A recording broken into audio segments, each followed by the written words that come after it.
Hello traders, this is Day Trader Matt with businesswithtrading.com doing an E-mini trading room recap for the 19th of March, Wednesday, and today was another interesting day in the markets.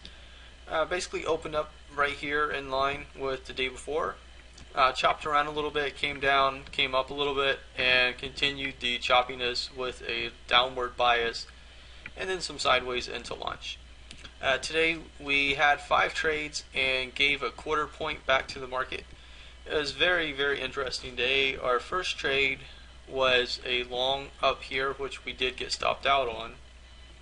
Our next trade shortly thereafter was a long in this region, which we also got stopped out on.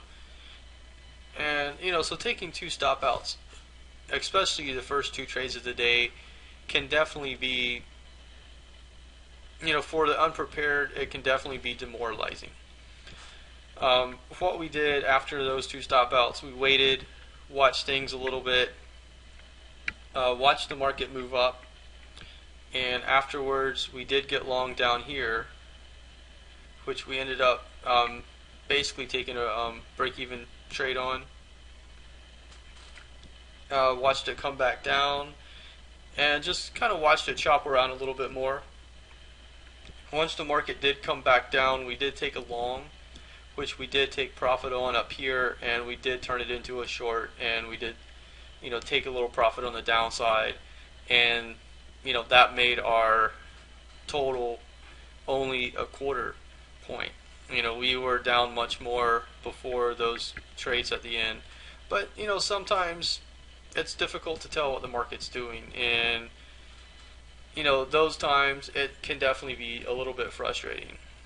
And especially if you're new to trading, it's going to definitely really take hold of your emotions and run with them. And that's why I always talk about, you want to have that consistent profitability mentality, and you need a very strong mind, because if you do take a loss, you really need a strong mind to be able to shrug that off, to be able to look at it as, well, that's one trade down, let's go to the next trade. And it's much easier said than done. I work with people every day, overcoming that one obstacle, just because it is difficult.